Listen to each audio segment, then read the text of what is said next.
hingga lidah saya berputar begitu kuat, hingga saya berucap-ucap kata yang tidak dimengerti oleh saya sendiri. Tetapi saya percaya kemudian hari, setelah saya pahami ternyata putaran lidah itu tujuan Tuhan agar supaya lidah saya tidak kaku dalam berucap-ucap. Dan saya menjadi orang sangat mudah berbicara, bahkan cenderung cerewet. Teman-teman sekalian, para pendengar atau para penonton daripada video pesan ini, saya ingin katakan, jika kita lari dari rekayasa Tuhan, tetap Tuhan kejar. Allah adalah pribadi yang tidak pernah gagal. Saya adalah orangnya. Saya dikejar Tuhan, tetapi saya menjadi orang yang teachable, menurut saya orang yang gampang dididik. Tetapi saya adalah, pada awalnya saya bukan orang yang gampang dididik. Saya adalah orang yang keras ke hati, orang yang keras kepala, orang yang tidak mau diatur. Tetapi entah bagaimana cara Tuhan mendidik saya menjadi orang yang gampang dididik. Teman-teman, para pendengar yang menyaksikan juga video ini, saya ingin sampaikan betapa sangat pentingnya kita tunduk pada aturan Tuhan. Saya menjadi pribadi yang kenal Tuhan. Penjara jiwa yang saya alami adalah dasar buat saya masuk sebuah lahan pelayanan baru atau medan pelayanan baru yang kemudian hari saya mengerti kenapa Tuhan izinkan tahun-tahun yang lalu saya tinggal dalam penjara jiwa. Semenjak tahun 2010, saya terlibat dalam sebuah pelayanan penjara. Pada saat saya bergabung dengan pelayanan penjara, saya pikir ini pelayanan yang tidak dihitung. Atau saya terbiasa khotbah di gereja, saya terbiasa khotbah di lingkungan yang lebih besar, saya terbiasa bicara di antara orang-orang yang elit atau di sebuah ibadah kantor. Tiba-tiba saya ditempatkan dalam sebuah pelayanan penjara. Dalam pandangan saya saat itu, Tuhan tengah membuang saya ke tempat yang paling jorok, yang saya tidak suka. Di tahun 2010 itu, saya merasa saya orang yang dibuang oleh Tuhan. Tetapi apa yang terjadi kemudian hari saya paham. Tahun-tahun kemudian saya mulai paham, karena Allah sedang merekayasa saya terlibat di sebuah pelayanan penjara. Di tahun 2010, saya terlibat di sebuah pelayanan yang melayani penjara-penjara yang ada di wilayah Jakarta, Bekasi, Bogor, Tangerang, Depok, bahkan banyak penjara-penjara di luar Pulau Jawa, Kalimantan, Sumatera, Sulawesi, Papua, NTT, NTB, Bali yang pernah saya layani. Saya mulai mengerti bahwa rekayasa penjara jiwa itu tujuannya adalah supaya saya bisa bercerita, bersaksi kepada banyak orang tentang kemenangan Tuhan dalam hidup kita sekalian. Semenjak tahun 2010 tersebut, saya masuk ke daerah pelayanan penjara yang baru, dan saya lihat apa yang saya lakukan itu, ternyata itulah yang Tuhan perintahkan.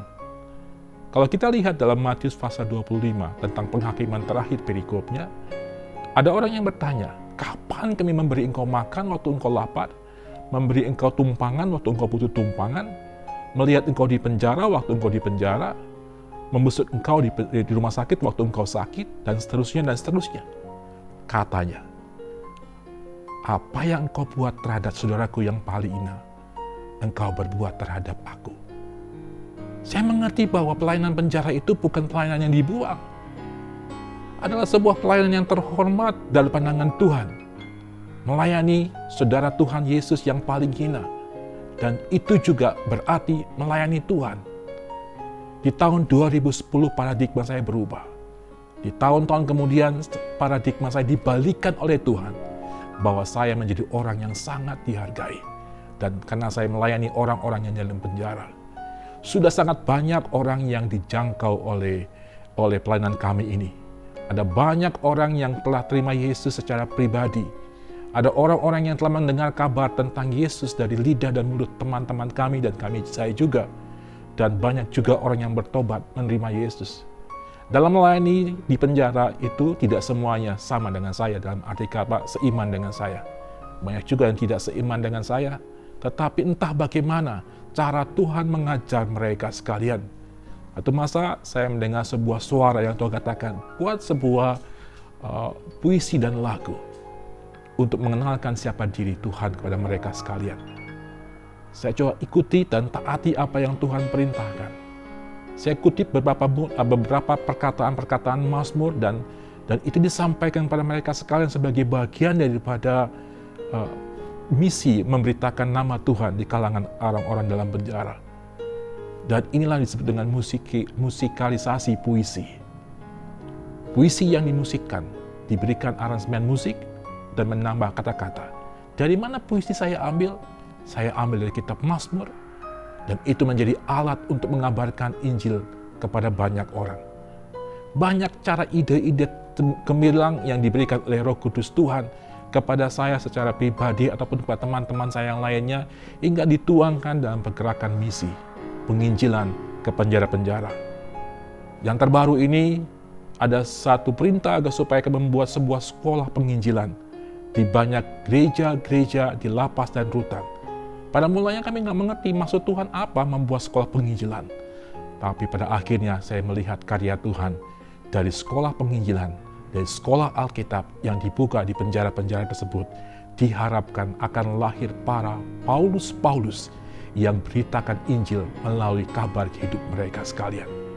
Dari tahun ke tahun, dari waktu demi waktu, saya mulai mengerti kenapa Tuhan ubah hidup saya begitu banyak. Banyak sekali gesekan, banyak sekali tempaan yang Tuhan izinkan. Modal saya ialah obey, taat, mengikuti gerak langkah Tuhan, mengikuti rekayasa-rekayasa Tuhan. Waktu diproses, saya berusaha untuk tidak protes. Saya berusaha untuk tidak protes waktu proses Tuhan membentuk diri saya. Kalau dulu, sebelum saya kenal Yesus, secara pribadi, jangankan diproses nyentuh tubuh saya sedikit saja, rame. Tetapi entah bagaimana, rekayasa Tuhan mengubah hidup saya menjadi orang yang new, orang yang baru. Teman-teman sekalian, para pendengar, para penonton yang menyaksikan video ini, saya ingin sampaikan, hidup kita urusan dengan Tuhan pribadi. Mengikut Yesus bukan persoalan liturgi sebuah agama. Mengikut Yesus artinya engkau ketemu Tuhan secara pribadi. Mengikut Yesus, hidupmu diubahkan. Kalau engkau telah ikut Yesus tapi nggak mengubah hidupmu, engkau yang lama tetap jadi orang yang lama, engkau yang mencuri tetap jadi pencuri, penjinah tetap penjinah, pembunuh tetap pembunuh, itu nggak mengubah hidupmu. Pembohong tetap pembohong, itu nggak mengubah hidupmu walaupun kau beragama Kristen. Tetapi mengikut Yesus, hubunganmu dengan Tuhan membentuk perubahan dalam hidupmu. Saya saksi. Saya orang yang keras hati, keras kepala, orang yang tidak mudah dibentuk, tidak mau diajar. Dengan banyak alasan saya akan berdalih dan memberikan pendapat saya, dan saya akan menentang pendapat orang lain. Saya merasa orang yang sangat pintar, sok pintar, padahal bodoh. Dan mengikut Yesus, ada banyak buah yang dihasilkan. Waktu kita mempertahankan hak kita dan tidak blend dan ikuti kehendak Tuhan, kita menjadi orang yang tertinggal. Janganlah kita menjadi orang-orang yang tertinggal, tidak mengalami perubahan.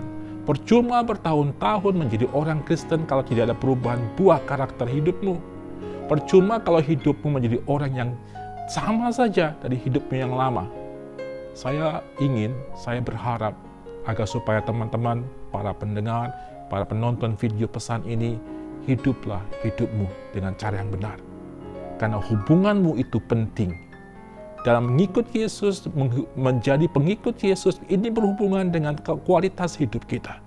Kelak di kemudian hari, seperti disebutkan dalam 1 Tesalonika pasal yang kelima, ayat yang ke-23 katakan, roh, jiwa, dan tubuh kita ditemukan Tuhan tak bercela, tak bercacat, kudus di hadapan Tuhan, kelak kalau Yesus datang yang kedua kali. Dan setiap proses hidup kita bertujuan agar supaya roh, jiwa, dan tubuh kita kudus, tak bercacat, tak bercela di hadapan Tuhan. Teman-teman, para pendengar dan para penonton video pesan ini, di akhir dari penyampaian pesan ini saya ingin sampaikan sebuah ayat yang saya akan bacakan buat teman-teman sekalian, yang terambil dari Galatia pasal yang kedua ayat yang ke-20. Namun aku hidup, tetapi bukan lagi aku sendiri yang hidup, melainkan Kristus yang hidup di dalam aku. Dan hidupku yang kuhidupi sekarang di dalam daging adalah hidup oleh iman dalam Anak Allah yang telah mengasihi aku dan menyerahkan dirinya untuk aku. Mari hidupi hidup kita, tidak hanya berhenti mengenal nama Yesus. Biarlah hidup bersama Yesus mengubah hidup kita. Roh, jiwa, tubuh kita. Jiwa kita diubahkan karena pengenalan akan Yesus. Manusia lama kita tinggalkan, dan hidup kita sekarang hidup dalam Yesus. Tetap semangat, tetaplah berdoa, tetap bangun hubungan dengan Tuhan, tetap baca Alkitab, dan ingat, tetaplah berbuat baik, agar supaya nama Tuhan dipermuliakan dari hidupmu. Shalom.